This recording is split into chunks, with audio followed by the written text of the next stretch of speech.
Bună ziua, dragii mei, și bine ați venit pe canalul nostru. Haideți să facem astăzi, adică o cină, mai bine spus, sau un prânz, unde vreți puteți să-l consumați. În ce moment a zilei puteți să-l consumați. Eu am curățat aici vreo 5 cartofi. Îi tai așa felii. Îi pun cam vreo 15 minute să fiarbă în apă cu sare. Și după aia îi scot și vă arăt eu ce fac cu ei. Îi scurg de apă. Nu fac mulți, încă și așa cred că sunt prea mulți acum, dar oricum Costel mâncă cartofii, că lui îi plac. Așa.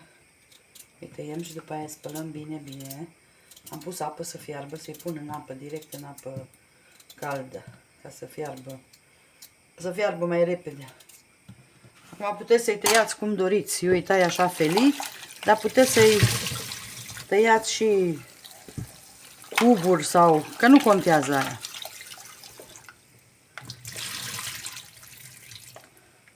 Cum îi tăiați. Am pus un leucoplast aici că m-am tăiat la deget și așa de urât să face. Haideți să punem cartofii, că apa imediat începe să fiarbă. Și așa îi ajută ca să fiarbă mai repede. Și când faceți pireu puteți să puneți. Așa, pun puțină sare.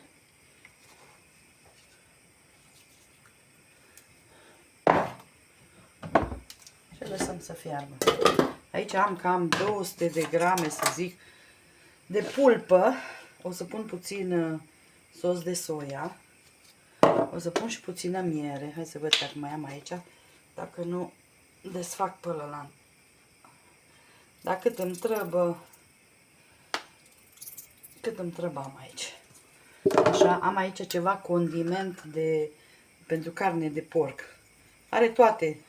Piper, maioran, curry, toate prostiile. Nu prea îmi place mie curry, dar așa e condimentul. Nu m-am gândit că e așa. Bine că n-am pus mult. Și usturoi are.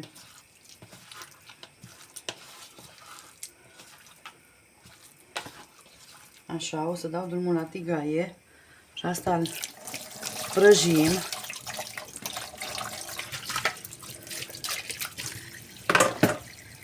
Îl prăjim puțin în ulei. Că o să-i băgăm la cuptor ăștia. Hai să mai punem puțin piper. Și știți ce mai pun? Că mie nu mi se pare așa condimentați.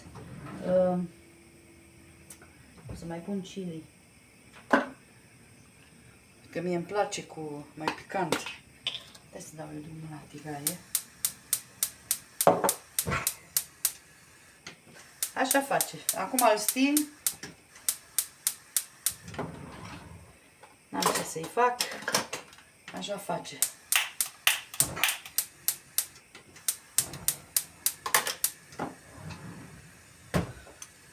Punem și puțin chili ca să fie mai condimentat.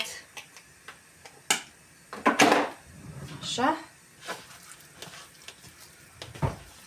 Și punem carne aici. Facem carne așa ca la chiroș. Dacă... Așa, după aia o scotem aici. Noi pregătim între timp toate condimente, adică tot ce ne trebuie pentru să-i băgăm la cuptor. Tot. Dacă puteți să faceți din pireu, dacă aveți.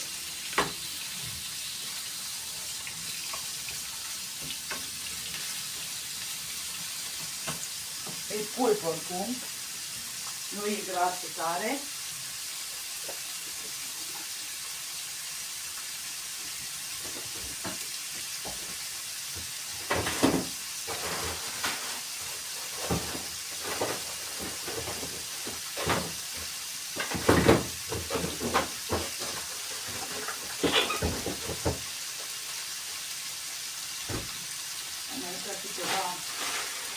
din astea. Am avut șampinion și le-am pus la congelator. Vezi? Dar prima să fac carnea, o scot și după aia fac ciupercile separat.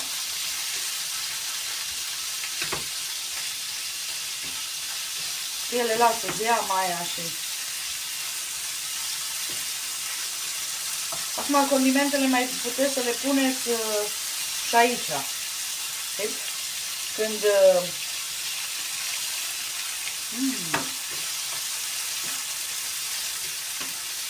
Bun. Bun.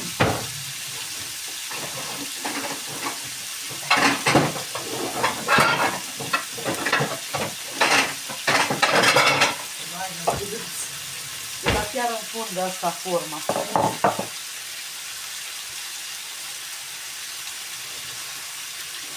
Să dau puțin cu unt. Forma mea.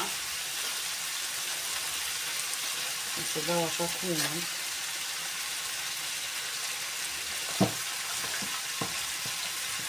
Hai să tai că e untul rece. Asta e o subțire.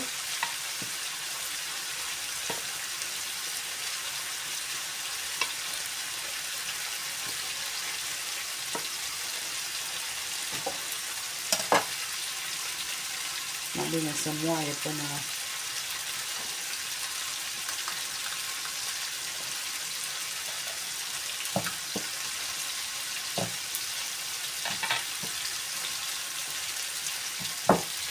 Nu contează că cu atât mai bun ies cartofii dacă mai mult unt. Dau și pe margine un pic, să nu mi piască.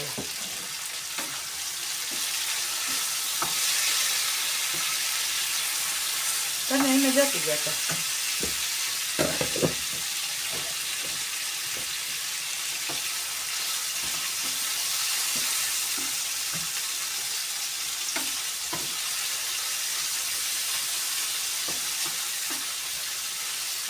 Nu trebuie mult făcută.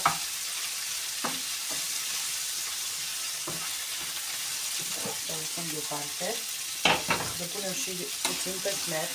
Și vă spun de ce pun pe smet, că punem pe smet, se formează fain crusta aia de sub, deci putem să-l luăm fain când e gata. Nu mult, dar punem. Am uitat să vă spun astăzi când am făcut, sau ieri când am făcut taștele alea. Am pesmetul ăsta de bunii de la noi, de la brutărie. Nu se compară cu ăla de... Bun, gata, putem să luăm. Dar ele să o fac așa de la miere. Vezi? Atât. Condimente nu mai trebuie, acum punem ciupercile.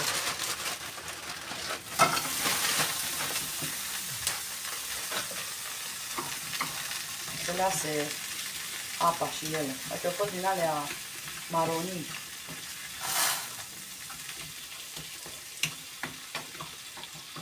Haideți că vă arăt eu să fac ciupercile și după aia vă arăt.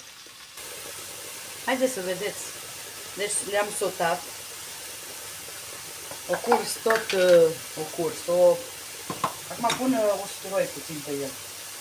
Deci o scăzut toată apa. Ele sunt negre, corpot din alea negre, știi? Acum am pus usturoiul.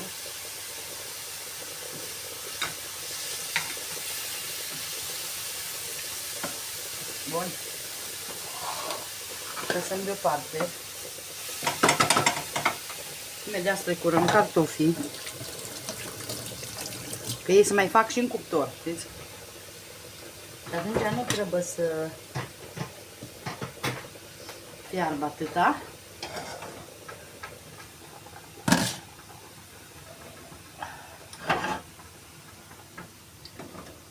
Am dat la viteză mare.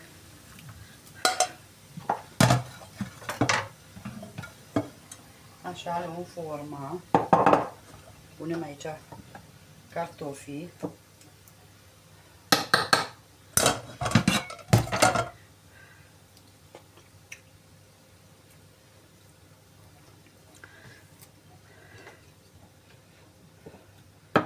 O să pun aici puțină vegeta.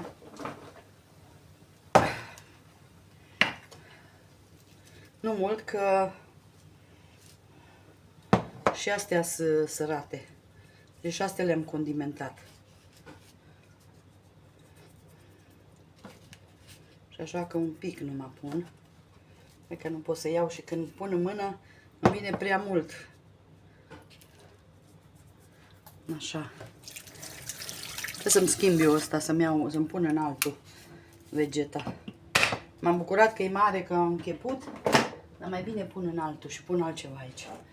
Așa. Trebuie să pun și puțin praf de usturoi. Asta e opțional. Dacă nu doriți, nu puneți. Așa. Sper că nu.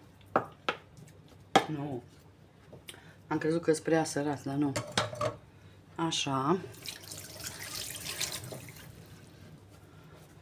Acum punem puțin cașcaval ca să intre în cartofi.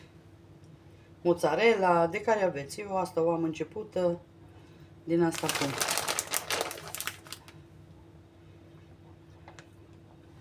Așa. Punem carnea.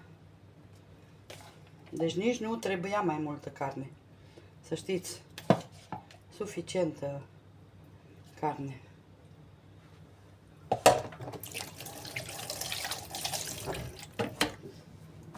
Punem ciupercile.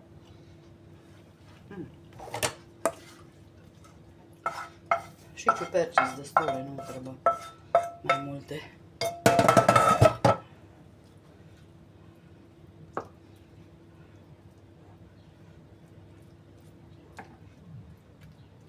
Să vedeți ce bine iasă, ce fain iasă mâncarea.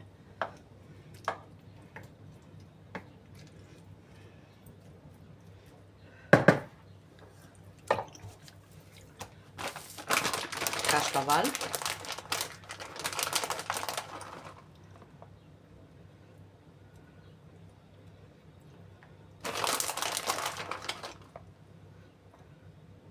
Ca să facă crusta aia. Le trebuie cam 200 de grame de cașcaval sau dacă aveți brânză mai nesărată. Așa. Și aici am niște roșii din astea sherry, care o să le spăl.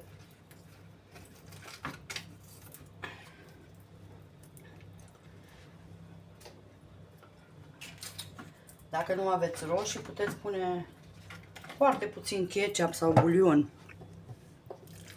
deasupra. Deci dacă nu aveți roșii.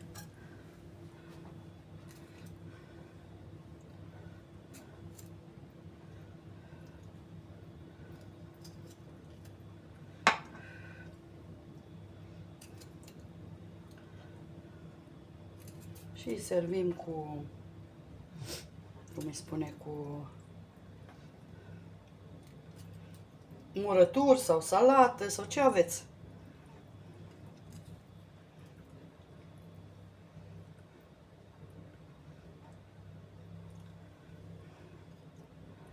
Parcă am știut câte să spăl.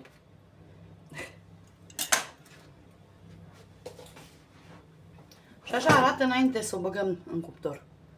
Și o să vă arăt eu, o scoatem din cuptor, o să vă arăt cum arată. E bine ca să o faceți mai repede, să o scoateți și să o lăsați, că atunci puteți să o tăiați așa frumos. Dacă nu e bună și așa, numai când o tăiați frumos, atunci parcă arată mai bine. Și pe aia punem verdeață când e gata și asta e meniul. O să revin când e gata. Haideți să vedem că au o jumătate de oră.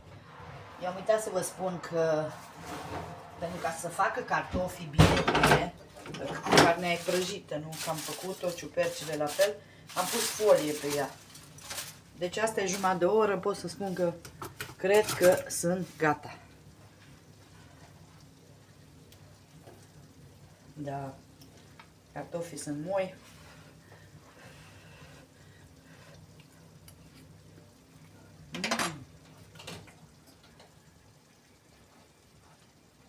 M-a ars și pe limbă. Acum pun o țără verdeață din asta, ca să-și intre mirosul în ea. Și acopăr și las la frigider, Doamne iartă-mă, la cuptor până la momentul servirii. Că atunci o să vă arăt eu când scot afară, când îi pun la costel în farfurie să mănânce. Și uitați, dragile mele, am vrut să vă arăt și de jos cum arată, cât de bine arată. E ca un fel de musaca, super faină. Acum când scot în farfurie, o să vă arăt secțiunea. Și uitați, dragile mele, ce frumos s-a tăiat. Deci ăsta e rezultatul final. Acum, dacă vedeți ceva mai negru, sunt ciupercile, că ele au fost din alea brune. Dar e de o bunătate, nu știu, cartofii mai ales, delicios. Sper să încercați rețeta. Noi vă mulțumim și vă dorim o zi minunată. Bye, bye!